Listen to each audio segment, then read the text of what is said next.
Welcome to Global News on Signature TV. I am Barikomo Ado. In the headlines, ASU nationwide strike looms over unpaid salary. Tinubu urges reforms, more inclusion for Africa in BRICS.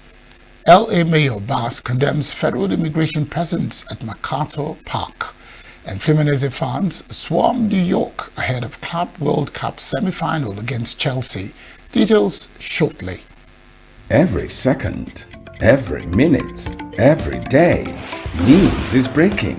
Events occur and there are new developments. At Signature TV, we follow these stories objectively, bringing all sides without bias, explaining the complex issues, breaking down the numbers, and investigating the issues behind the news. Anywhere and everywhere, near or far, wherever the news is, we will be there. Signature TV. News in your pocket. The leadership of the Academic Staff Union of Universities, ASU, has announced that it has directed all its branches nationwide to suspend their services due to the delay in the payment of June 2025 salaries. The union cited the implementation of its no pay, no work resolution as a reason for the action.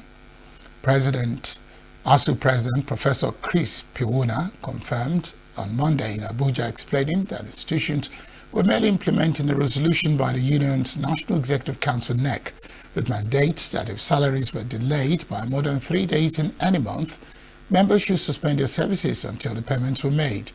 Piwuna criticized the indifferent attitude of government officials towards the matter of lecturers' salaries, which he describes as meager.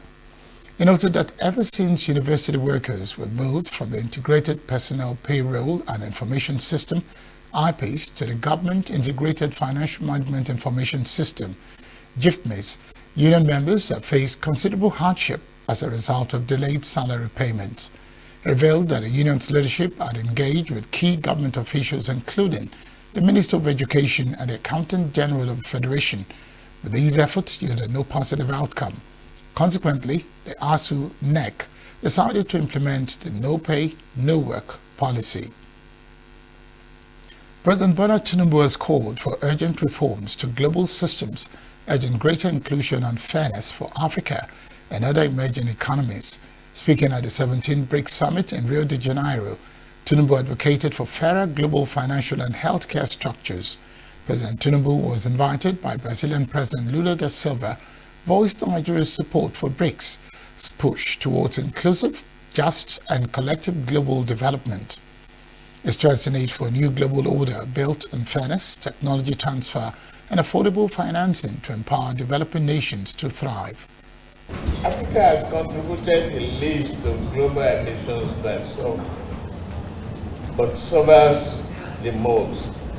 Nigeria, therefore, associates with what I've heard here today and what has been taking place in BRICS. The next financial restructuring, burden, and re-evaluation of the global system. Nigeria therefore called on BRICS to lead a new path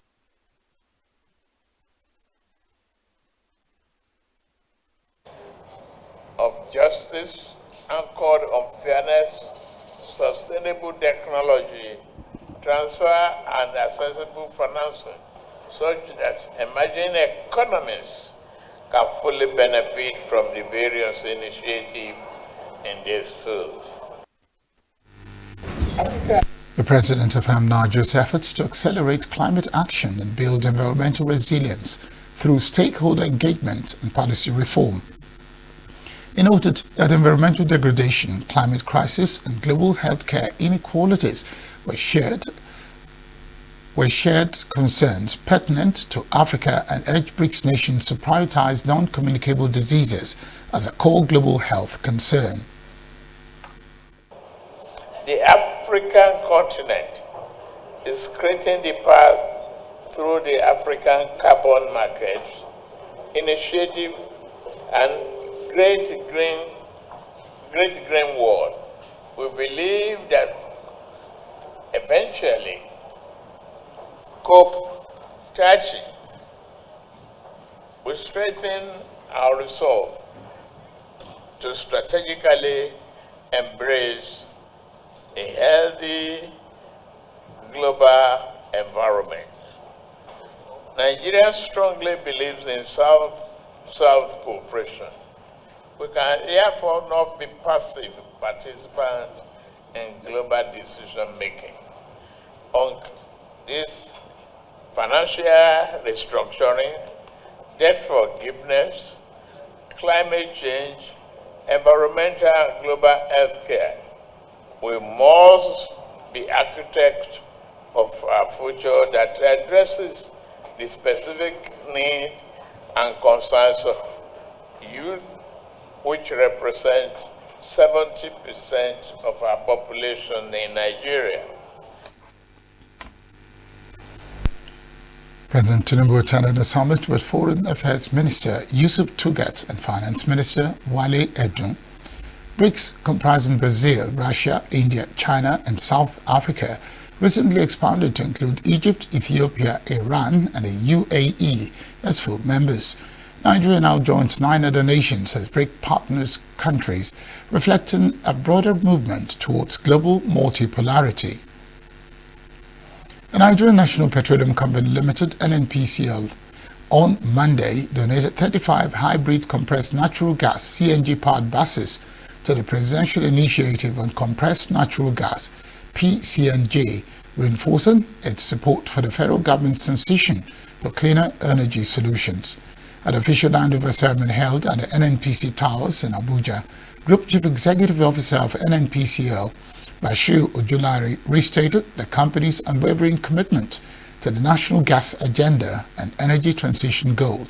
Speaking at the event, the Minister of State for Petroleum Resources Gas, Ekwerikwe Ekbo, described the buses as more than just vehicles, calling them tools of economic empowerment, environmental sustainability, and social equity.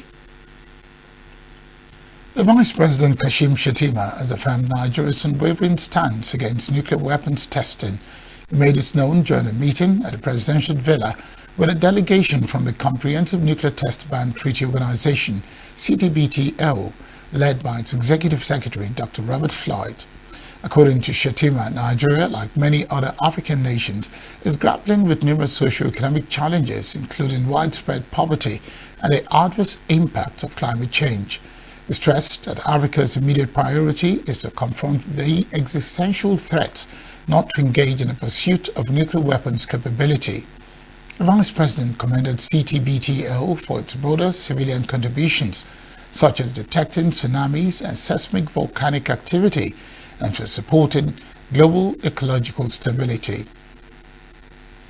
A former Minister of Police Affairs and founding member of the People's Democratic Party and Board of Trustees member, Adamu Waziri, has resigned from the party and joined the African Democratic Congress. Waziri, who announced his decision on Monday at his Dogo Tebo ward in Potiskum, Yobe State, said the move was in line with the PDP constitution, which requires formal resignation at the ward level. He explained that the PDP no longer reflects the values of a credible opposition and urges followers to join him in supporting a new political movement that can strengthen democracy and ensure better governance. Waziri described the decision as difficult but necessary, saying the current leadership of the PDP has lost its way. The PDP Ward Chairman, Mohammed Boumai, who represented the local leadership, accepted Waziri's resignation with regret, calling him a pillar of the party. Boumai also announced his resignation from the PDP and immediate defection to ADC, saying he shares Waziri's vision for a better Nigeria. The Abia State government has expressed concern over the increasing incidence of cult-related activities across the state. State Commissioner for Information, OK Kanu, will convey the government feeling while briefing the press at Government House. Omaya directed security agencies to take decisive action against the perpetrators, whom he described as undesirable elements threatening public peace. Kanu stressed that the government will not tolerate any cult group disturbing the peace and safety of innocent citizens in the state. He announced that staff of Ogbonnaonu Polytechnic, Aba, who were disengaged by various administrations between 2018 and 2022 have begun receiving their outstanding entitlements, with 249 individuals already paid. Commissioner also reveals that the recruitment of health workers recently approved by Governor Oti has commenced, and that the application portals have been opened by the Upper State Civil Service Commission for interested candidates. The indigenous people of Biafra has commended the call by the 2023 Labour Party presidential candidate Peter Obi for the unconditional release of the IPOB leader Nnamdi Kanu. The statement made available to newsmen, IPOB spokesman Imam Powerful said Obi's call for Kanu's release is an effort to save Nigeria from deeper moral and reputational bankruptcy. Said that the call by Obi is not only timely, but reflects a voice of reason and restraint amidst the deafening silence and cowardice of many political actors, particularly from the Southeast, who have chosen self-preservation and political correctness over truth and justice. He recalled with appreciation that Obi was among the few prominent politicians who defied fear and political pressure to attend the funeral of Mazi Nnamdi Kanu's parents in Faruku Ibeku, stating that Obi's quiet presence was a rare demonstration of empathy and courage. Powerful saw Obi's call as not only a personal expression of conscience, but a tacit acknowledgement of a glaring illegality and injustice that underpins the continued detention and persecution of Mazi Nnamdi Kanu. The group commended Obi for rightly recognizing that Nigeria stands to lose everything by continuing Kanu's illegal detention, and maintained that his call for political and legal resolution aligns with global best practices and aims to save Nigeria from further moral and reputational damage. Gunmen in military uniform on Sunday stormed Agba community in Ishelu local government area of Ebonyi State, killing 2 persons. Confirming the incident, the police public relations officer in the state, Joshua Ukando, said the command was on top of the matter, with operatives of the command already deployed to the area. The chairman of Ishelu Council, Peace Ogu, in her Facebook page confirmed the incident, saying she was appalled and deeply saddened by the recent act of senseless killing that occurred in the community. The gunmen stormed the community around 6 p.m. on a fateful day in military uniform, asking who the commissioner was, and when they were not well attended to, they opened fire and started shooting sporadically. In the process, 2 persons were killed, one Sunday Onyibe, who was the chairman of Tipe Union, another indigene of a community whose name was not disclosed.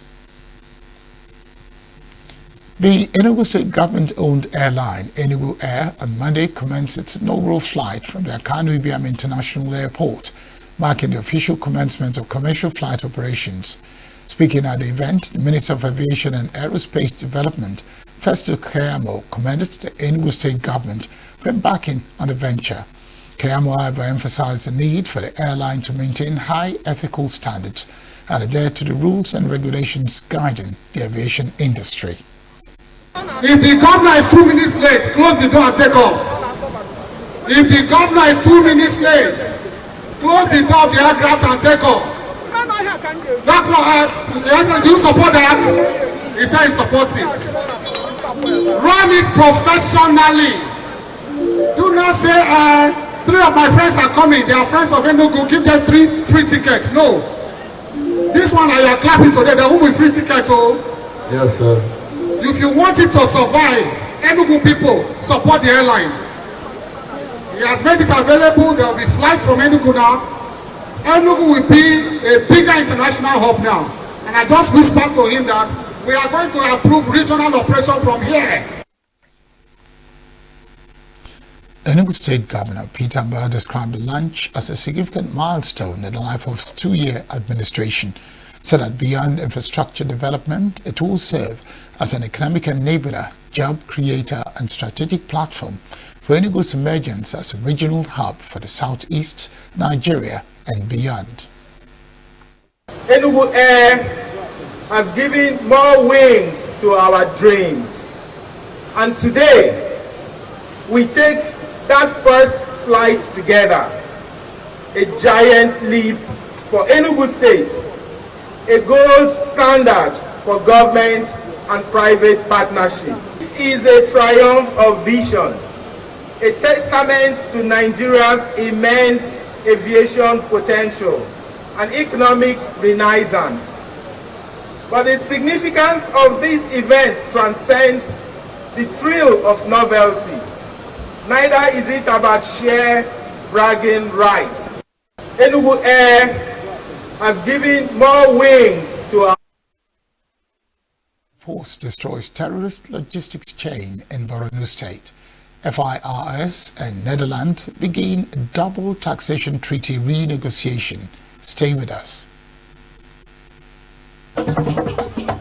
With a population of about 36 million people, the Southeast is awash with stories.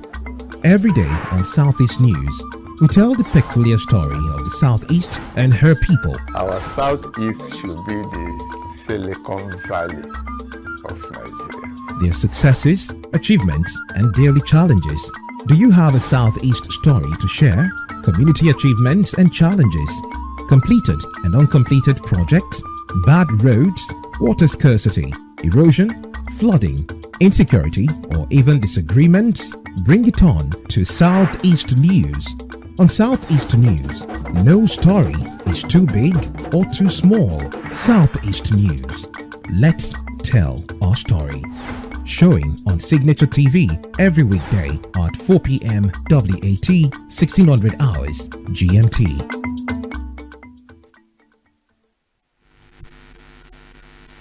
The Nigerian Air Force, NAF, under Operation Hadinkai, said it has destroyed a terrorist logistic chain in the Mandara Mountains, Borno State.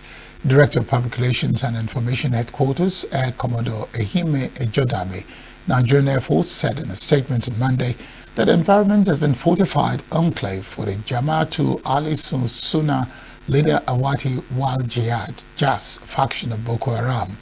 The statement said the locations known for their rugged, mountain-covered terrain along Nigeria's border with Cameroon had recently witnessed increased terrorist activity, including reports of a logistics build-up and the presence of senior JAS commanders.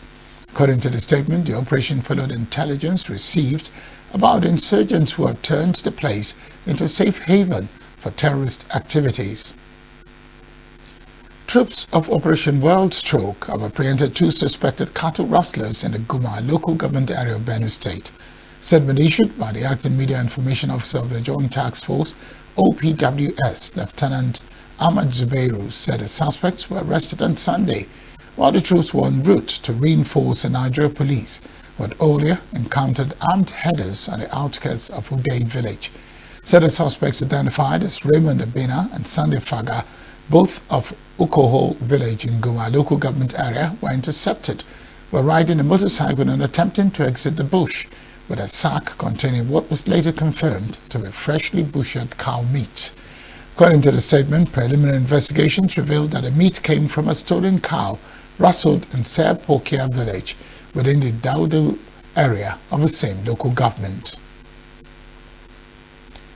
The chairman of the Economic and Financial Crimes Commission, Ola Olukoyede, has announced that the commission has secured the conviction of 12 persons charged with operating unlicensed pyramid businesses in the country. Speaking at a workshop organized by the Securities and Exchange Commission with judges with the theme Repositioning the Nigerian Capital Market for National Economic Transformation through Alternative Dispute Resolution, Olukoyede explained that the 48 other persons are currently facing legal proceedings. He stated that the anti-graft agency would not condone any act that undermines investor confidence or dampens fairness at the nation's capital market.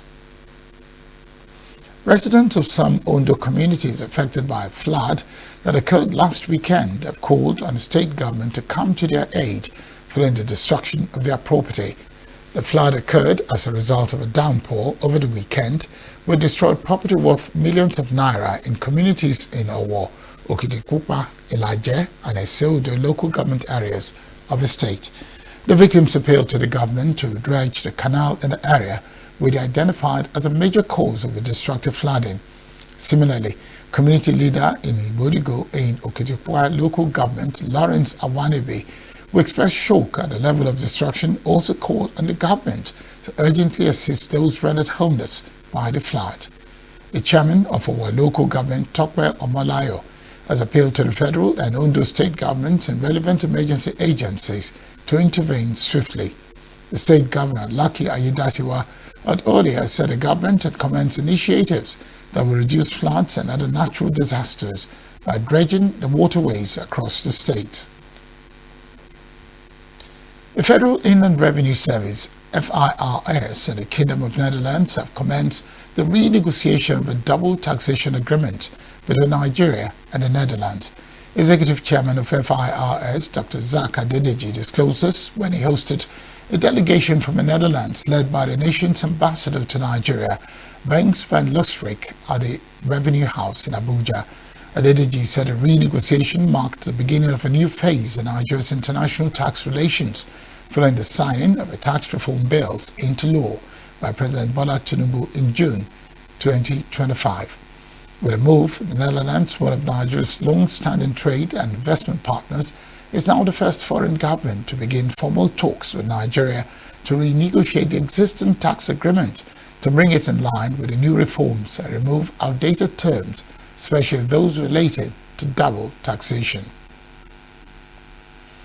A renowned academic and public affairs analyst, Professor Benjamin Omaha, says the recent peace talks between Governor Siminalayi Fubara, the FCT Minister Nyesom Wike, and President Bola Tinubu are personal in nature and do not represent the collective interest of the Rivers people. Professor Omaha, who was speaking on Signature Morning, expressed concern about recent political developments in the state, calling for genuine peace that promotes inclusive governance and development. Said the details of the peace talks should be made public, insisting that Rivers State does not belong to any individual, that any political settlement should not exclude the voice of the people. The content of the accord of the peace accord is not known, but all the same, we as Ijaw people feel that what was actually dramatized was what we have speculated earlier, and there's a fight. The subject of the dispute between ourselves and anybody who thinks that River State, or any part of the Ijaw nation can be so captured and placed into his pocket. We have said earlier that the entire crisis in River State, this particular crisis, is about state capture.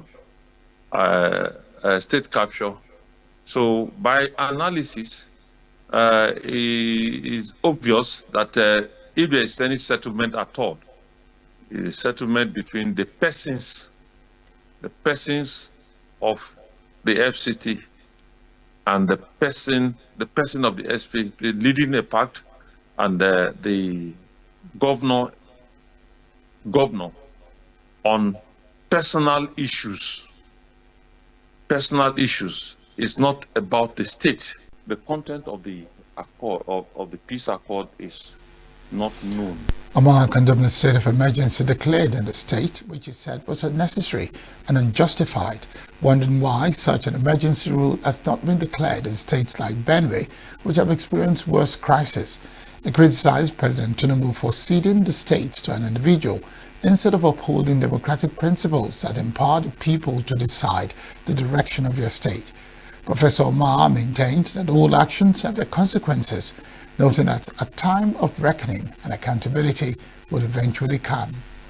The conditions for which emergency rules imposed in River State are not as acceptable, because we have worse conditions in other places. We quoted several parts of this country that are passing through crisis where people die on a daily basis. Even there are situations where the citizens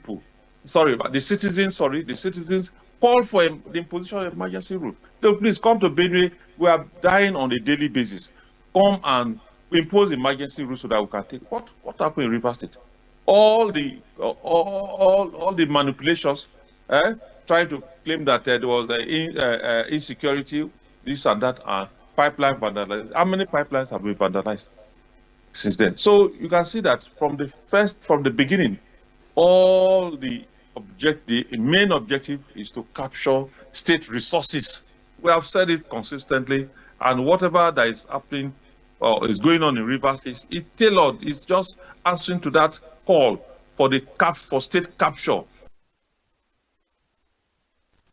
A women's rights activist, Dr. Fatima Damo, has called for the creation of a more inclusive and supportive environment that gives women equal opportunity to participate in social, economic and political life. Dr. Damo made a call while featuring on Signature Morning, the flagship breakfast show on Signature TV, noted that women are often treated as second-class citizens when it comes to opportunities in the workplace and governance. She acknowledged the growing awareness on the rights of women globally, but urged privileged and educated women to step up and enlighten others, especially those in rural areas who may not yet know or understand their rights. We are talking about making sure the policy are right and just for everybody, irrespective of the gender, and not only the policy, the law, but also how it is implemented. And so it is also about providing a conducive working environment for women. So you look at the political, the sphere, for example, we have 50%, almost 50% population of women, then ideally the working environment, the political position should also be 50%.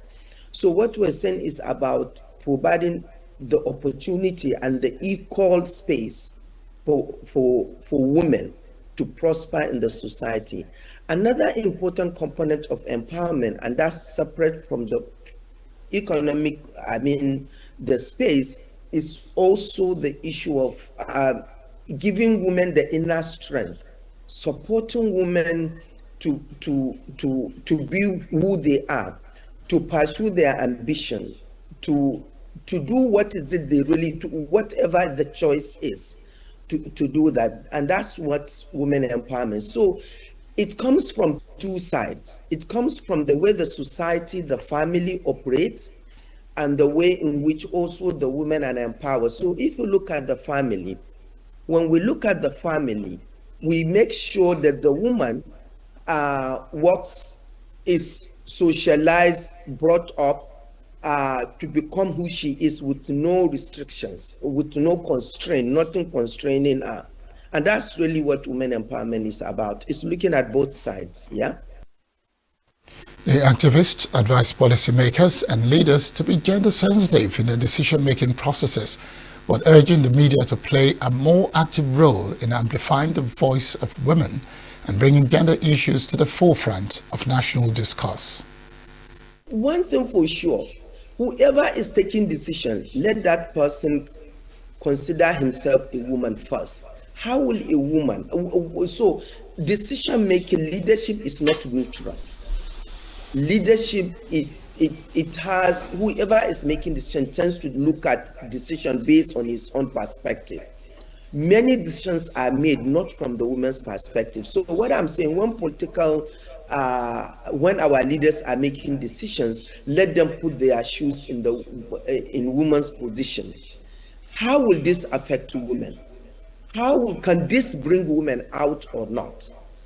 If those decisions are not, what we're saying is consciously be gender sensitive, and that's the word, be gender sensitive to whatever decisions Nigeria is making. How will it affect women? Will it bring women more? That's one.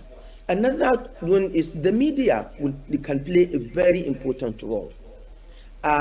Media really can sensitize the women, highlight the achievers, women achievers more.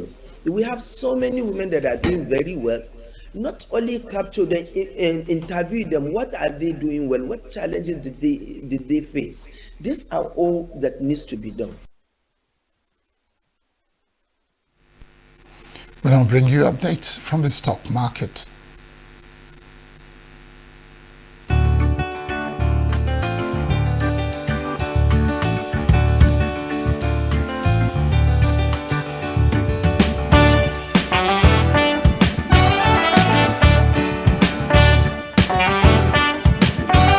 At the end of the first weekday of trading, Monday, July 7th on the Nigerian Stock Exchange, over 824 million shares were traded in 24,042 deals, corresponding to a market value of 14.44 billion naira. Compared to the previous trading session on Friday, July 4th, the market saw an 11% decline in volume, a 31% increase in turnover, and a 6% decline in the number of deals. The current market capitalization of the NGX stands at 76.5 trillion naira.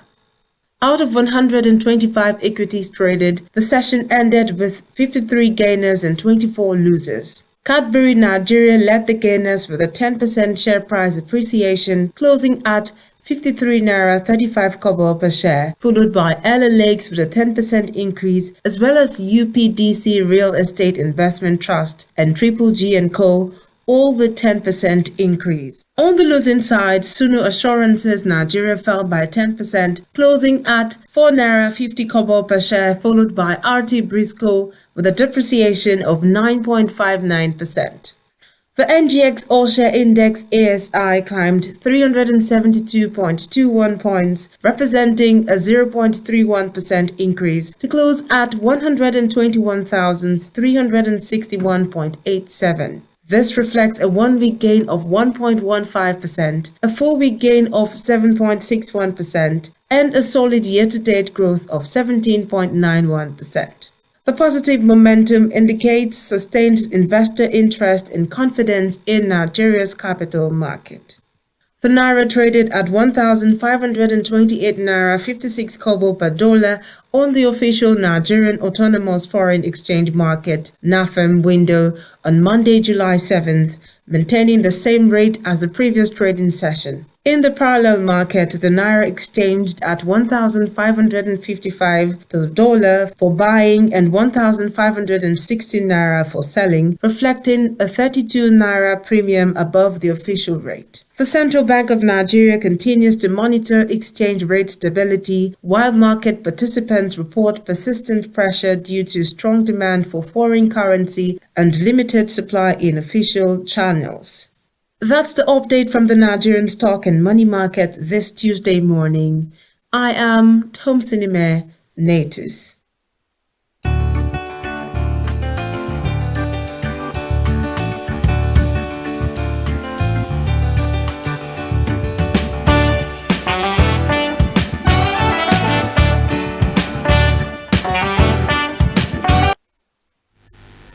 Still to come, Chile signs expropriation of former German sex enclave to create memorial site. Mongolian president meets Japan's Emperor Naruhito in Ulaanbaatar. These and more after the break. Wherever you're watching from, my name is God Soroko, and I want to specially invite you to Singles, Marriage and Family Conference. We're looking forward to having you.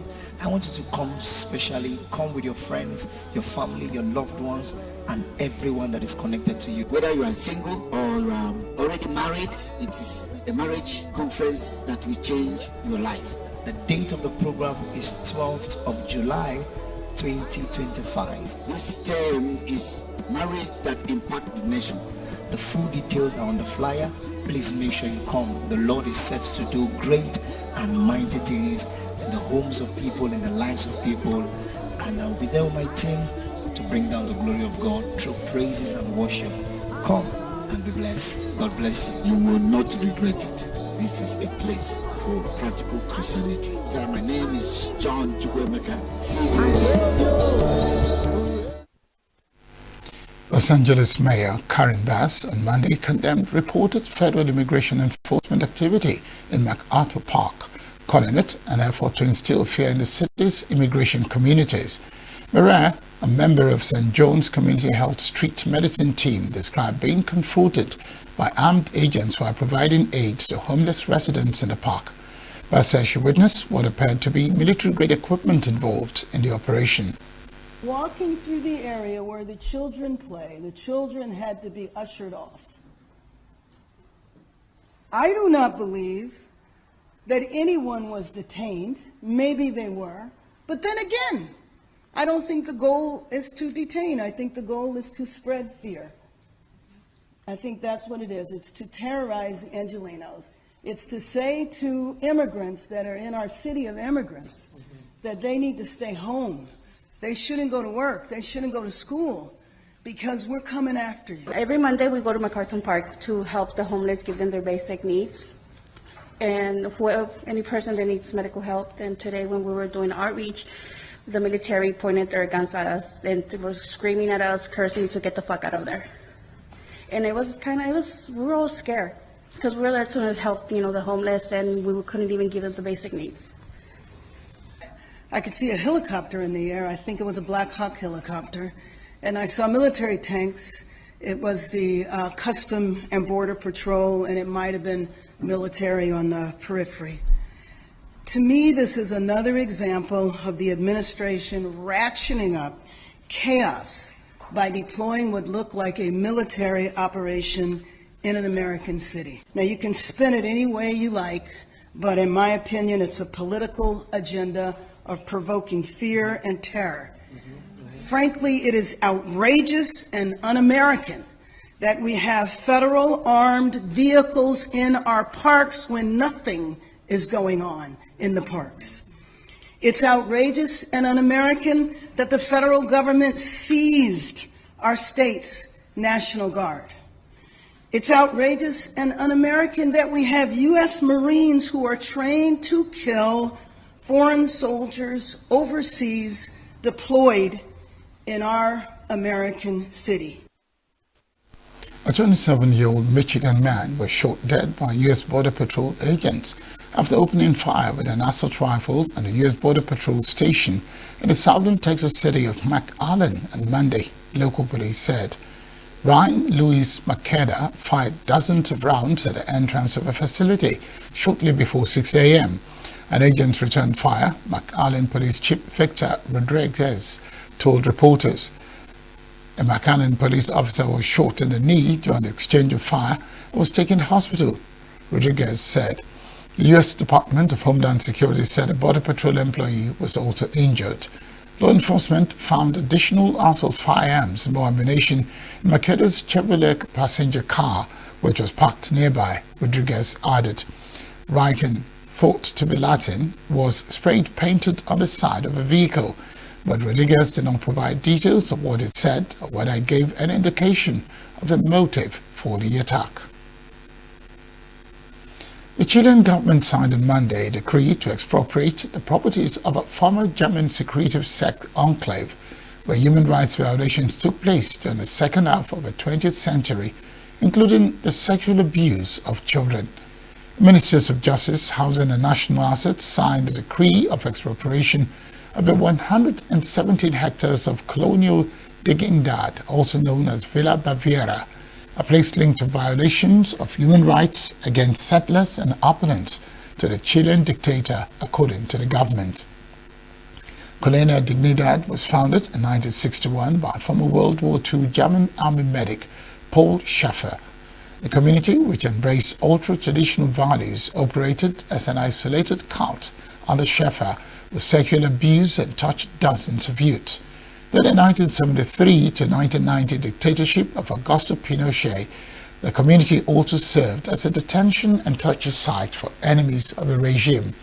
As Latin America has transitioned to democracy in recent decades, truth commissions and public displays documenting past abuses have become common in many countries, including Chile. Malaysia's capital of Kuala Lumpur beefed up security just before the 58th Asian Foreign Ministers meeting, AMM, was scheduled to commence on Tuesday. Tariffs enacted by the U.S. regional issues such as the ongoing conflict in Myanmar and the situation in Gaza are expected to be on the agenda at this year's meetings, which will last from July 8th to 12th. U.S. Secretary of State Marco Rubio is also expected to attend the meetings during his first Asia trip, according to the U.S. State Department. Mongolian President Ukhyagin Khurelsukh hosted a welcoming ceremony for Japan's Emperor Naruhito on Tuesday morning in the capital city of Ulaanbaatar. Emperor Naruhito was welcomed by an honor guard, as well as soldiers wearing traditional armor on horses at the Mongolian capital's main Subaktar Square before attending a signing ceremony. On Tuesday afternoon, the Emperor and Empress Masako are expected to lay flowers at a memorial honoring Japanese nationals who died in Mongolian internment camps after World War II. Naruhito's visit is scheduled to take place until July 13. Search and rescue crews combed the banks of Guadalupe River in Ingram, Texas on Monday, trudging through mud and floodwaters after catastrophic flooding that left more than 80 dead and dozens more missing over the weekend. The death toll from Friday's flood exceeds 80, and officials expected to rise as search teams waded through mud-laden riverbanks and flew over flood-stricken landscape, even as they still hope to find more survivors. In hill country, where the worst flooding occurred, 2 to 4 inches of more rain were expected to fall, with isolated areas getting up to 10 inches of rain, said Alison Santorelli, a meteorologist with the National Weather Service's Weather Prediction Center in College Park, Maryland. Santorelli said that the potential new floods could be particularly dangerous because of the water-saturated soil and all the debris already in and around the river. Footage shared on social media on Monday captured a fire raging across a hilly area in southern France, forcing a highway to close and residents to evacuate, according to local media. Independent verification of the location by road layout, trees, signage, and buildings facades would match the satellite imagery. The date when the video was filmed was verified by regional file metadata. Hundreds of firefighters and water-bombing aircraft have been deployed to put out the flames that have destroyed through at least 1,400 hectares of land. Fire was still out of control as of Monday evening, said local media. Israeli Prime Minister Benjamin Netanyahu met U.S. Secretary of State Marco Rubio and Trump's Middle East Special Envoy Steve Witkoff on Monday at the Blair House in preparation for his talks with U.S. President Donald Trump. Netanyahu's visit follows Trump's prediction on the eve of their meeting that such an agreement could be reached this week. Before heading to Washington, the right-wing Israeli leader said a discussion for Trump could help advance negotiations underway in Qatar between Israel and the Palestinian militant group. It was Trump's third time hosting Netanyahu since returning to office in January and comes just over 2 weeks after the president ordered the bombing of Iranian nuclear sites in support of Israeli airstrikes. Trump then helped arrange a ceasefire in the 12-day Israel-Iran war. Trump and his aides appear to be trying to seize on any momentum created by the weakening of Iran, which backs Hamas, to push both sides for a breakthrough in the 21-month Gaza war. He said he also wants to discuss with Netanyahu the prospect for a permanent deal with Iran, Israel's regional arch foe. Israeli officials also hope the outcome of the conflict with Iran will pave the way for normalization of relations with more of its neighbors, such as Lebanon, Syria, and Saudi Arabia, another issue expected to be on the agenda with Trump. A fire broke out on Monday in a telecommunications building in central Cairo, injuring at least 14 people, Egypt's health ministry said, but a state TV reporter said it had been contained. The blaze led to communications disruptions across the capital, including disruptions to phone calls. National Telecom Regulatory Authority said in a statement its services will be restored over the next few hours after power to the entire building was cut off as safety measure. The state news agency MENA said a fire had been prevented from spreading to the entire building and neighboring rooftops. An initial examination indicated that the fire was likely to have been caused by an electrical short circuit. MENA cited a security source as saying, "The fire started from the roof and it trickled down to the lower levels. The fire trucks came quickly and started putting out the fire, and they brought ladders and are evacuating the staff members stuck in the higher levels from the smoke. And the ambulance came for cases of suffocation or other injuries, they take them right away to the hospital. The fire started from the roof and it trickled." A team of forensic archaeologists and crime scene experts will next week began excavating and trying to identify the remains of around 800 infants who died in an Irish church-run home for unmarried mothers. An investigation into the network of Catholic church-run homes was launched almost a decade ago after evidence of an unmarked mass graveyard at the county Galway town of Tuam was uncovered by an amateur local historian who was haunted by childhood memories of skinny children at a local home. Remains of 802 children from newborns to 3-year-olds were buried in Tuam from 1925 to 1961. The government commissioned investigation found it discovered an appalling mortality rate of around 15% among children born at all of the so-called mother and baby homes. Anna Corrigan, whose 2 brothers were born in Tuam, told reporters next to railing that cordon off the site, records show at least one of the boys died at the home. Artifacts found like baby shoes and nappy pins and bottles, things like that. So we expect that we will probably find similar.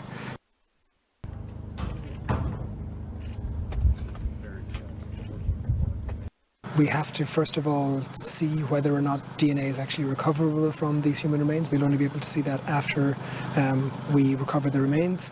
But there's also information from other sources like the archives from this institution. There's also information that may come from families. There's other information that will be discernible, I think, from the human remains. So the gender, the age, things like that. So it's really a cross-checking of all these different sources of data to try and answer these questions about identification, individualization of commingled remains, so restoring remains into a single skeleton, and establishing causes and circumstances of death. But as I said earlier, we cannot underestimate the challenges around that because it is a very, very, very facts fact. The 2021 report, which found around 9,000 children died in their homes where young pregnant women were hidden from society for decades, was the latest in a series of damning reports that laid bare some of the Catholic Church's darkest chapters. Daniel McSweeney, the head of excavation, told the press conference on Monday that they could not underestimate the difficulty of the incredibly complex project. Officials expect the dig to take around 2 years. Fluminense defender Thiago Silva said he was grateful to his former club Chelsea as he prepares to face them in a Club World Cup semi-final slated for Tuesday at MetLife Stadium just outside New York City. Silva played for the Premier League club from 2020 to 2024 when he left to join Fluminense based in his hometown of Rio de Janeiro. One of the biggest underdogs of the 2025 Club World Cup, Fluminense had defied the odds to knock out Champions League runners-up Inter Milan in the last 16 and Al Hilal in the quarterfinals to become the last of the non-European teams standing. I'm really grateful for everything I experienced. It was an important time in my life. It's where I won some of the biggest titles of my career. And now, facing them surely will not be easy because I know how good they are.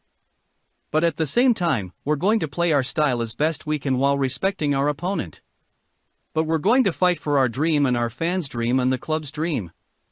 I don't think even the most hopeful fan would have thought we'd be where we're at now, in the semi-final of the Club World Cup. And we got this far by our merits and hard work. So, we're going to concentrate on tomorrow's match so we can get to the next step. I'm really grateful for everything I experienced. It was an important time in my life. It's where I won some of the biggest titles of my career. And now, facing them surely will not be easy because I know how good they are. But at the same... That's the news this hour. I am Barry Kumado. Thank you very much for watching.